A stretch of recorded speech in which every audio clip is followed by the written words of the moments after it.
우리가 계속 살펴왔던 내용들은 소요리 문답을 통한 우리 신앙의 체계에 대해서 우리가 쭉 살펴오고 있었습니다. 마지막의 내용은 우리가 어떻게 기도해야 될까에 대한 예수님의 가르침, 즉 주의 기도에 대해서 우리가 함께 살펴보고 있어요. 그래서 앞에 세 가지 내용, 세 가지 강구, 6가지 강구 가운데서 우리 하나님의 이름을 먼저 구하고 그의 나라와 뜻을 구하는 일들에 대해서 우리가 하나씩 생각을 해봤고, 오늘부터는 우리 자신을 위한 세 가지의 강구의 내용들을 하나씩 살펴가겠습니다.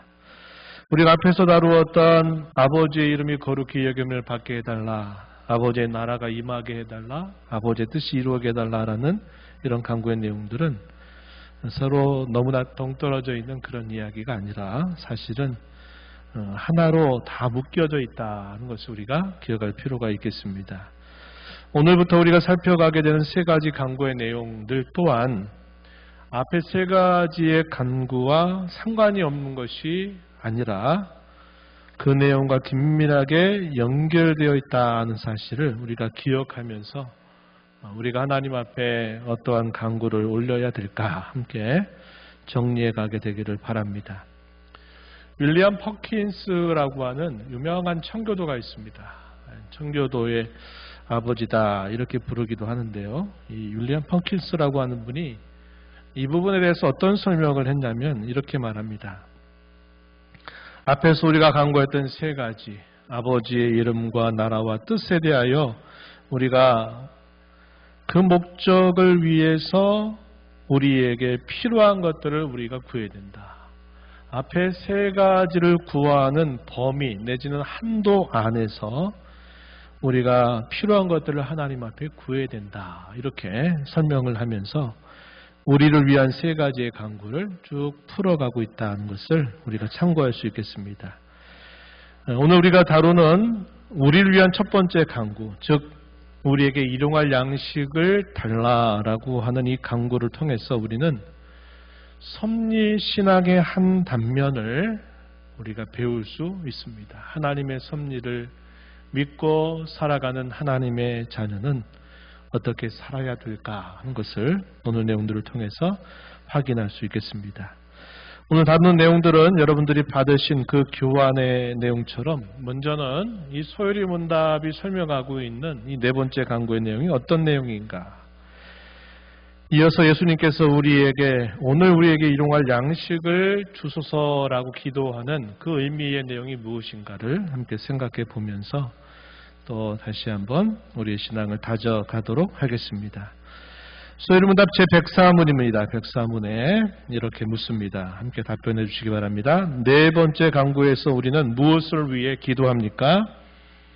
오늘 우리에게 일용할 양식을 주시옵고라는 네 번째 간구에서 우리는 하나님의 값없이 주시는 선물로 우리가 이 생에 좋은 것을 알맞은 분량만큼 받을 수 있도록, 그리고 그것들과 함께 그분의 복주심을 즐거워할 수 있도록 기도합니다. 이 소요리 문답의 내용에서 이 네 번째 강구를 통해서 우리가 두 가지 내용들을 주목할 것을 알려줍니다. 첫 번째 내용은 하나님께서 값없이 주시는 선물로 좋은 것들을 알맞은 분량만큼 달라라고 하는 그런 의미를 우리에게 전달해 준다 소개했습니다.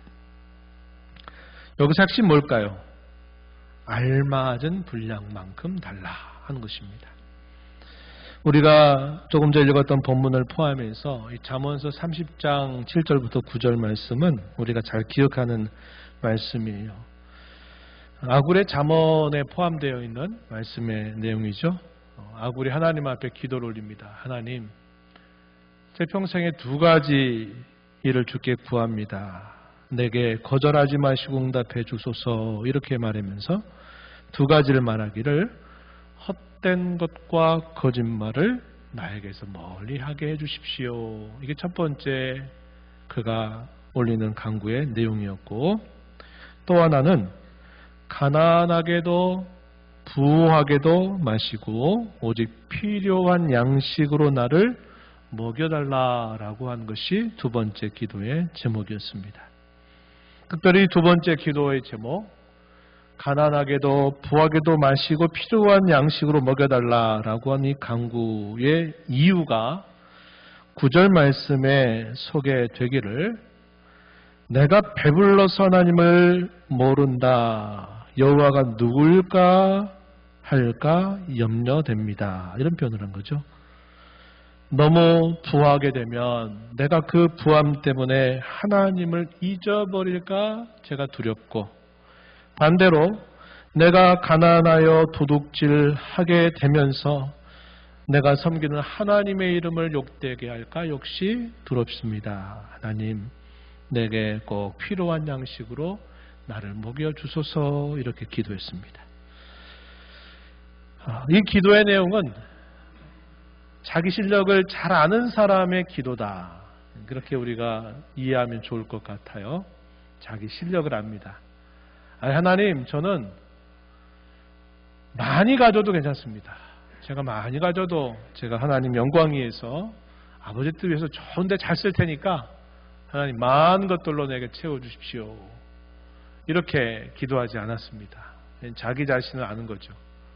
내가 부요하고 또 내가 염려 근심이 없이 많은 걸 가지게 되면 나도 모르게 나도 내게 주신 하나님의 은혜를 잊어버리고 하나님을 모르면서 사는 사람처럼 될 것이 너무나 뻔합니다. 그러니 하나님, 내게 필요한 양식을 공급해 달라고 기도했고, 나는 어떠한 상황 속에 처해도 괜찮습니다. 예를 들어 바울 사도가 빌립보서 4장에 보게 되면 삶의 일체의 비결을 배웠다고 고백하죠.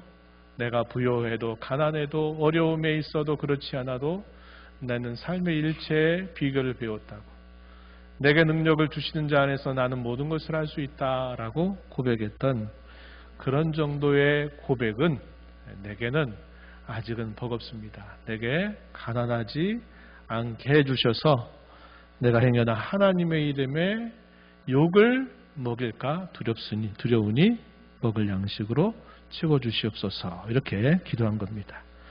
얼마나 지혜로운 간구의 내용인지 몰라요. 또 이에 대한 근거 구절로서 창세기 28장에 보면 우리 잘 아는 배경이죠.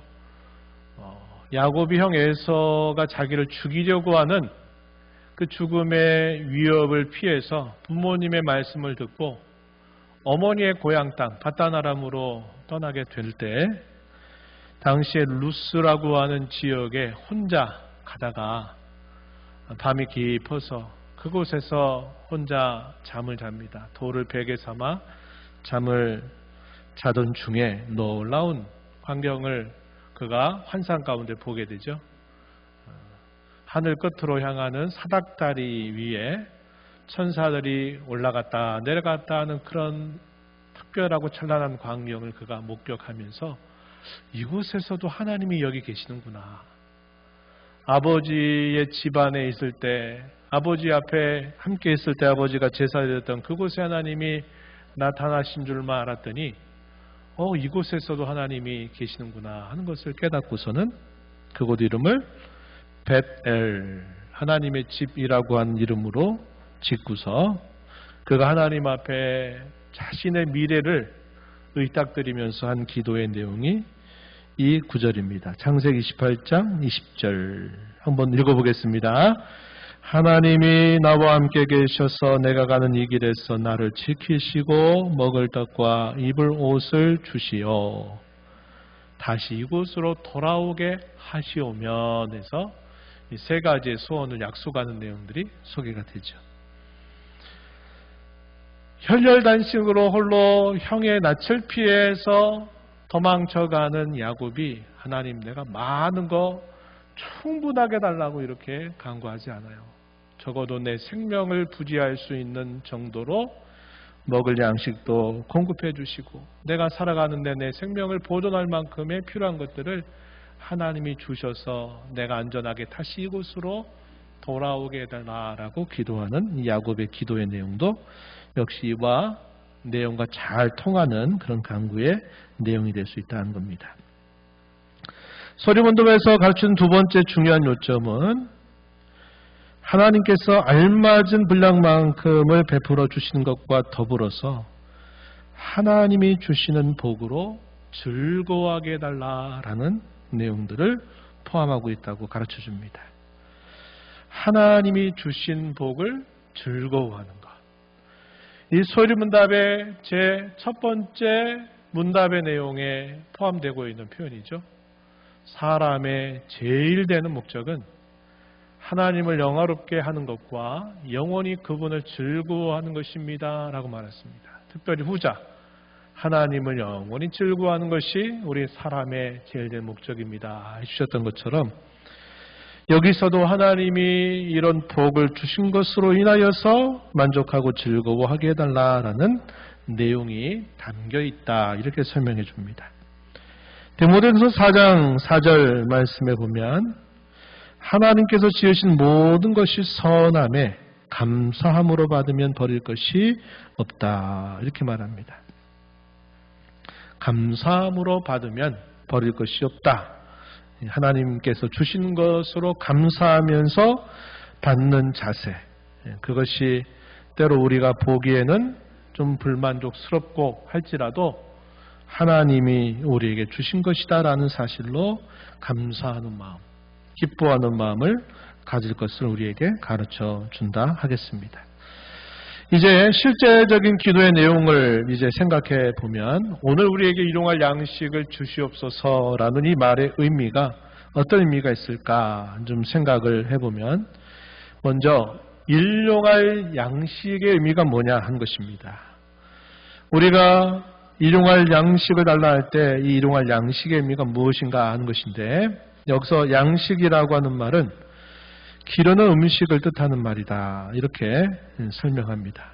우리의 생명을 유지하고 존속하고 성장하는 데 필요한 음식을 여기서 지칭하는 말이다 하는 겁니다.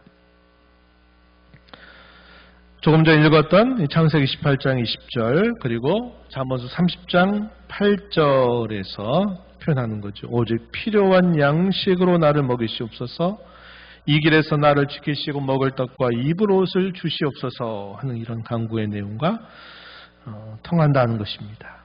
이것은 많이 달라고 해서 많이 얻고 많이 누리는 것과는 거리가 먼 표현이라는 겁니다. 사치와 낭비와 거리가 멀다 하는 것이고 우리가 이런 표현들을 통해서 검소하게 사는 것, 절제를 배우며 사는 것을 우리가 배울 수 있어야겠다는 것입니다. 디모데전서 6장 10절 말씀에 보면 먹을 것과 입을 것이 있은즉 뭐한 줄로? 족한 줄로 알 것입니다. 만족할 줄 알 것이라 이렇게 가르쳐주고 있습니다. 지난 금요일 날 기도회 때 말씀을 나누면서 어떤 일들에 대하여 우리가 안주하는 것과 만족을 하는 것은 많이 다르다라는 말씀을 함께 나누었습니다. 안주한다는 것은 해야 할 일이 있음에도 불구하고 거기에서 딱 그만 멈추고 딱 서는 것을 말하죠. 그러나 만족이라고 하는 것은 내가 이 정도면 됩니다. 이 정도로 나는 만족하겠습니다 하는 그런 신앙의 좋은 자세를 표하는 것입니다. 그래서 상황적으로는 똑같은 모습을 취하는 것처럼 보여도 그러나 그 내용면에서는 하나는 불신이고 불신앙이고 하나는 좋은 신앙의 단면이다 하는 면에서 이 안주하는 것과 만족하는 것은 상당히 다른 뜻이다 하는 것을 이야기한 바가 있습니다. 여기서 말하는 양식의 의미는 우리의 생각에는 영적인 양식을 말하겠구나 이렇게 이야기 싶지만 실제 이 의미는 우리의 육신을 유지하고 살아가는 데 필요한 육신의 양식을 뜻하는 말이다 하는 것입니다. 믿음이 좋은 사람은 다 이런 거 필요 없습니다. 우리에게 영적인 양식만 공급해 주셔도 됩니다. 육신적인 양식은 제가 다 알아서 할 수 있습니다. 이렇게 생각하기 쉬울지 모르겠어요. 그러나 그건 역시 좋은 생각은 아니라는 겁니다. 우리의 영혼의 양식뿐만 아니라 우리의 육신의 양식도 우리 스스로 구하는 것이 아니라 하나님의 은혜로 늘 구하는 자세를 가지고 살아야 됨을 우리가 배우게 되는 것이죠. 모든 것들을 다 하나님이 주셔야만 우리는 받는 것입니다. 그분이 주시지 않고는 우리는 그 어떤 것도 받을 수 없다고 하는 사실을 이러한 고백을 통해서 늘 우리 가슴에 품고 하나님의 주권을 인정하는 자세를 우리가 가져야 되겠다는 것입니다. 더 나아가서 이 양식의 의미는 우리가 수사법으로 말하면 제유법이다 이렇게 부르는 의미를 담고 있다고 이해할 수 있어요. 말하자면 실제적으로 먹고 마시는 것들만을 뜻하는 게 아니라 우리가 이 땅에서 살아가는 삶에 필요하고 유지하는 데 필요한 것들을 나타내는 제유적인 표현이다. 이렇게 우리가 이해할 수 있다는 겁니다. 그러니까 여기서 양식 달라 그러니까 먹을 것 마실 것만 달라라는 의미가 아니라 우리가 이 땅에서 살아가는데 꼭 필요한 기본적인 모든 것들을 하나님께서 공급해 주시라고 기도하는 내용의 뜻이다 하는 겁니다. 그래서 이런 것들을 우리가 생각하면 그 폭이 상당히 넓어지겠죠? 여기 소개한 것처럼 먹을 것, 마실 것, 입을 것 뿐만 아니라 건강을 위해서 또 자유와 평화 등 우리의 삶의 기본을 유지할 수 있는 필요한 것들을 하나님이 우리에게 주시옵소서라는 의미도 이 기도 속에 포함되어 있다 하는 것이죠. 시편 127편 1절과 2절 말씀 우리 잘 기억하는 말씀인데 우리 함께 읽어보겠습니다. 여호와께서 집을 세우지 아니하시면 세우는 자의 수고가 헛되며 여호와께서 성을 지키지 아니하시면 파수꾼의 깨어있음이 헛되도다. 너희가 일찍이 일어나고 늦게 누우며 수고의 떡을 먹음이 헛되도다. 여기까지. 집을 세운다라는 말의 의미는 어떤 의미겠습니까? 실제적으로 내가 새롭게 집을 건축한다 하는 의미일까요? 아니죠. 약간 비유적인 표현입니다. 그렇죠? 집을 세우려고 하면 여호와께서 도와주시지 않으면 안 된다. 또 성을 지키는 것 또한 파수꾼이 아무리 깨어 있어서 눈을 뜨고 지켜본다 하더라도 하나님께서 성을 지켜주지 않으면 이 파수꾼의 모든 수고가 다 헛될 뿐이라고 말합니다. 그래서 하나님은 우리가 집을 세우는 일뿐만 아니라 우리의 좀 더 중요한 삶의 중요한 기반들, 안정이라든지 또 우리의 삶에 필요한 것들조차도 하나님이 우리를 지켜주시고 우리에게 공급해 주시지 않으면 우린 다 헛될 뿐이라고 고백할 것을 시편 우리에게 잘 가르쳐 주고 있다 하는 겁니다. 여기서 일용한다라는 말의 의미는 하루하루에 필요한 정도, 하루에 필요한 정도를 나타내는 표현입니다. 일용, 하루에 쓸 만큼 이런 말이죠. 한자말을 풀면. 성경의 원문을 따라서 보게 되면 너의 본질 혹은 실체를 위해 필요한 정도, 이것으로 뜻하는 표현이 될 수 있다는 겁니다.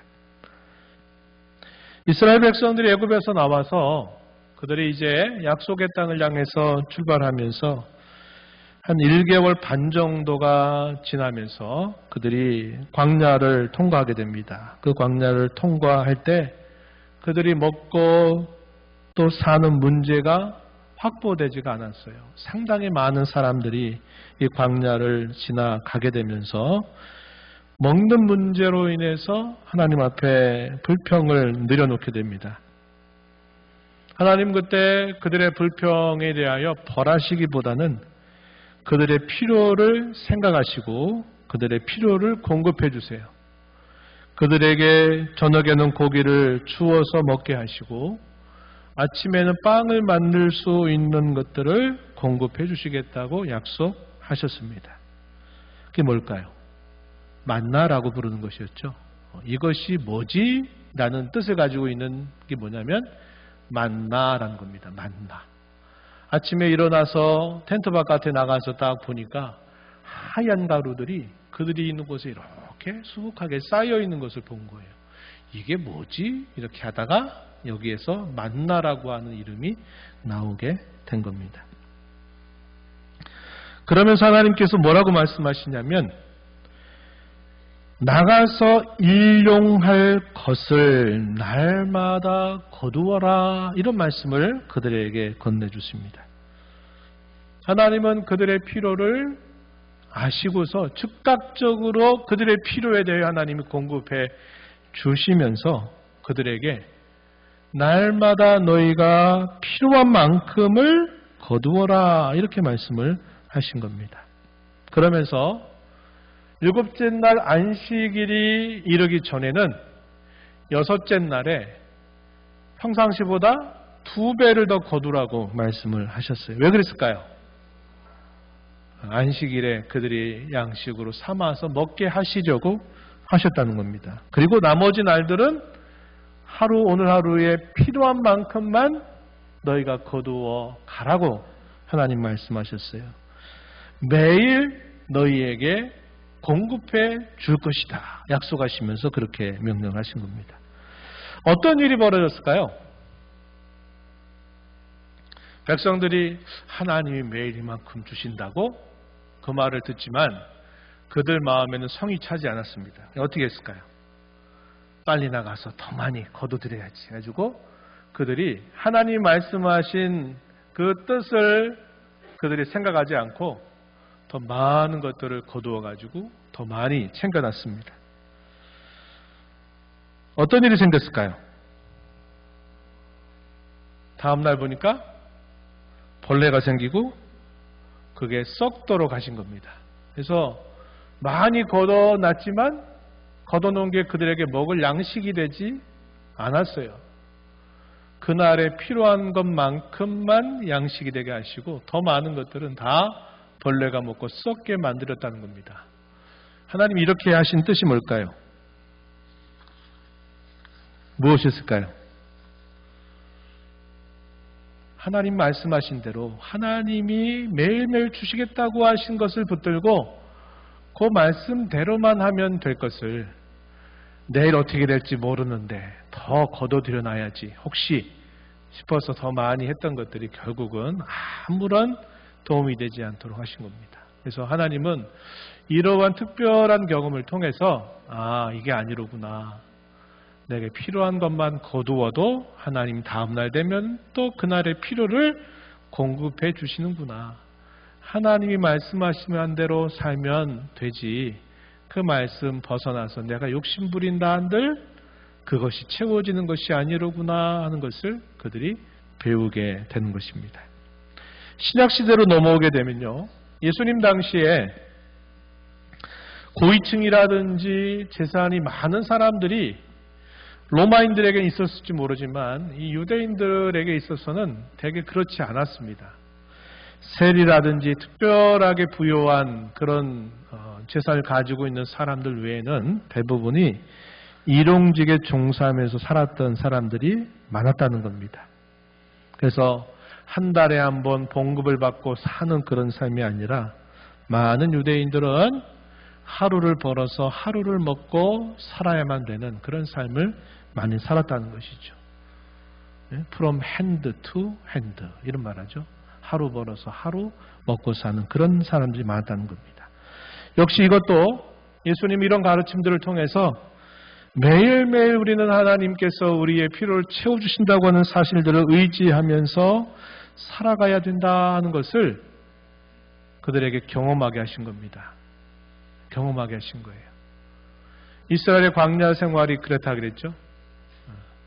근데 이스라엘 백성들이 광야 생활을 지나서 약속의 땅 가나안에 들어가고 나서 삶이 바뀌니까 그때부터 우려했던 일들이 하나씩 터져나기 시작합니다. 그게 뭐냐면 이제 많은 것들을 그들이 소유하게 되면서 결국 하나님을 잊어버리고 그 고대 근동사회, 특별히 가나안 지역에 있었던 우상과 문화와 간습에 젖어들면서 결국 그들이 우상 숭배에 빠지게 되었다는 거죠. 그게 훗날에 패망의 주요한 원인이 되었다 하는 것을 우리는 이스라엘 역사를 통해서 알게 됩니다. 그래서 하나님이 이런 것들을 통해서 그들로 체득하게 하시는 원리가 뭐냐면 우리 하나님의 백성들은 하나님께서 날마다 우리에게 필요한 것들을 공급해 주시는 것을 믿고 의지하면서 욕심 부리며 사는 것은 안 된다 하는 것을 보여주신 것입니다. 오늘 우리의 사회 문제도 한번 생각해 보시면 이해가 될 겁니다. 자린고비라는 말이 있듯이 6.25 동란 이후에 참 먹고 살 것이 떨어져 버렸던 시대를 사신 우리 여기 성도님들 계실 텐데 그때는 참 먹을 거리가 없었어요.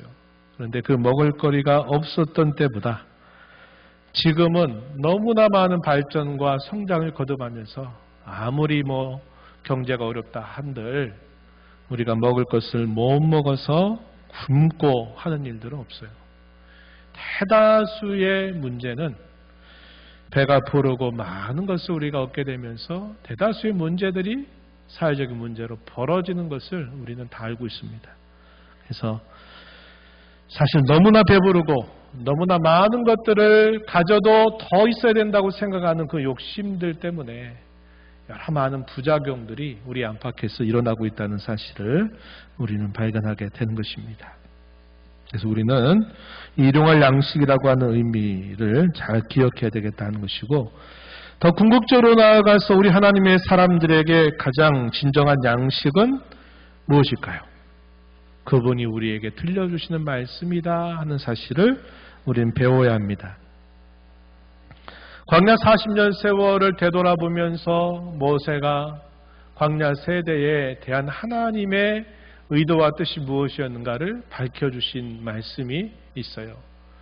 신명기 8장 3절 말씀입니다. 우리 함께 이 말씀 읽어보겠습니다. 너를 낮추시며 너를 줄이게 하시며 또 너도 알지 못하며 내 조상들도 알지 못하던 만나를 내게 먹이신 것은 사람이 떡으로만 사는 것이 아니요 여호와의 입에서 나오는 모든 말씀으로 사는 줄을 내가 알게 하려 하심이니라. 아멘. 광야 40년 그들에게 필요한 만큼만 채워주셨던 그 궁극적인 목적은 그들이 사는 진정한 삶의 문제는 여호와의 입으로 나오는 말씀을 먹고 사는 것이다 하는 것을 가르치실 목적이 있었다 하는 것입니다. 그래서 하나님은 이런 것들을 통해서 그들이 하나님의 말씀을 믿고 따르느냐 아니면 자기 생각을 따라서 결국 거절하느냐 하는 것을 테스트 하신다고 말씀해 주신 겁니다. 하나님의 말씀을 순종하는 것은 아주 큰 어떤 대의 명분을 우리가 생각할 것이 아니라 하나님의 말씀을 믿고 순종하는 것은 이렇게 아주 작은 것으로부터 또 가장 기본적인 것으로부터 시작되어야 된다는 사실을 우리에게 가르쳐 주고 있어요. 우리 사람은 본래부터 의존적인 존재로 지음을 받았습니다. 그래서 우리 성도는 우리 상황과 형편이 어떠하든지 간에 우리는 하나님을 의지하는 것으로 살아가는 존재라는 것을 우리 하나님은 늘 우리에게 기억하고 살기를 바라셨다 하는 겁니다. 그것이 말씀을 해주신 대로 그 말씀에 따라서 살아가는 삶에 있다는 것을 가르쳐 주신 것입니다. 이제 우리에게 달라라고 할 때, 오늘 우리에게 달라라고 할 때 이 오늘의 의미는 앞에서 우리가 살폈던 내용과 비슷합니다. 우리가 호흡하면서 살아가는 사람으로서 우리의 삶을 유지하기 위해 필요한 최소치를 하나님께 구하고 그 이상을 더 구하지 말라는 거죠. 한탕주의를 배격한다 하는 겁니다. 그뿐만 아니라 오늘이라고 하는 이 시간을 최선의 시간으로 여기면서 최고의 기회로 여기면서 살아가는 우리의 신앙의 자세를 가르쳐 준다 한 것입니다. 우리에게 주어진 시간은 오늘뿐이에요. 과거에 지나온 시간들은 이미 지나갔고 내일은 사실 우리의 것이 아니라고 성경은 말합니다. 내일은 하나님의 것이라고 이야기해요. 오늘이 우리에게 받은 날이에요. 그래서 오늘이라고 하는 시간을 우리가 하나님 앞에 최선의 기회로 여기면서 하루를 살아가는 그런 자세를 배우라는 것입니다. 그리고 우리에게 달라라고 하는 이 표현 속에서는 역시 주의 기도 처음처럼 나에게만 특별하게 이렇게 해달라라고 기도하는 것이 아니라 나뿐만 아니라 우리라고 하는 표현을 통해서 함께 교회로 부름받은 성도들뿐만 아니라 더 나아가서는 이웃들을 향한 그런 공동체 정신을 늘 우리가 가지고 다른 사람의 필요를 돌볼 수 있어야 된다 하는 사실을 예수님은 이 문구를 통해서 우리를 가르쳐주고 계신 것입니다. 이제 마무리하겠습니다. 마무리할 텐데 우리가 살고 있는 시대는 황금 만능주의 시대, 구약 성경의 언어로 하면 맘모니즘의 시대를 우리가 살아가고 있습니다. 이런 시대 속에서 우리는 매일 주어진 것을 하나님 앞에 감사하면서 그의 이름과 나라와 뜻을 구해야 되겠고, 그것을 위해서 날마다 우리에게 필요한 것들을 공급해 주실 하나님을 우리가 날마다 신뢰하면서 욕심부리지 말고 자족하는 법을 배우고, 또 주신 기회를 성실하게 섬길 수 있는 기회로 삼아서 우리가 이 신앙을 가지고 살아야 된다 하는 것을 배워야 하겠다는 겁니다. 모든 악의 뿌리가 어디서부터 시작된다고 말합니까? 야고보서에 보니까 욕심, 욕심이 잉태한 즉 죄를 낳고 죄가 장성한 즉 사망을 낳는다 그랬습니다. 디모데전서 6장 10절에서는 또 이렇게 말하죠. 돈을 사랑하는 것이 뭐의 뿌리다? 일만하게 뿌리가 된다 그랬습니다.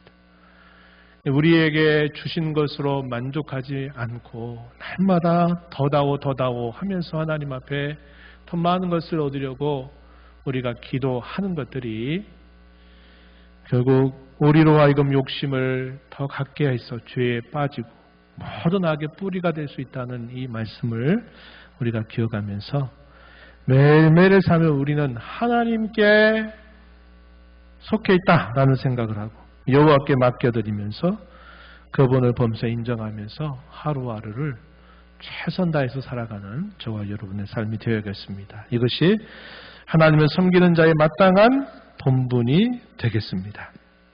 기도합니다. 하나님 아버지, 오늘 저희가 주의 기도 가운데 네 번째 강구의 내용들을 함께 살펴보았습니다. 오늘 우리에게 일용할 양식을 달라라고 예수님 기도할 것을 가르쳐 주십니다. 오늘에 필요한 것들을 하나님이 필요한 대로 우리에게 공급해 주실 것을 약속해 주시기도 합니다. 내가 내 인생의 주인 것이냐, 내가 내 인생을 스스로 개척해서 인생을 만들어가는 것이 아닌 줄 알게 하셔서 하나님이 주신 것으로 기뻐하고 만족하며 또 오늘이라고 하는 것을 최고의 기회로 삼아서 하나님을 사랑하고 하나님의 뜻을 행하며 살아가는 저희가 되게 하시고, 먹고 사는 문제뿐만 아니라 우리의 모든 문제들을 하나님 앞에 의탁하며 의지하며 범사의 하나님을 인정하며 살아가는 저희들이 되게 하여 주시옵소서. 예수님 이름으로 기도하옵나이다. 아멘.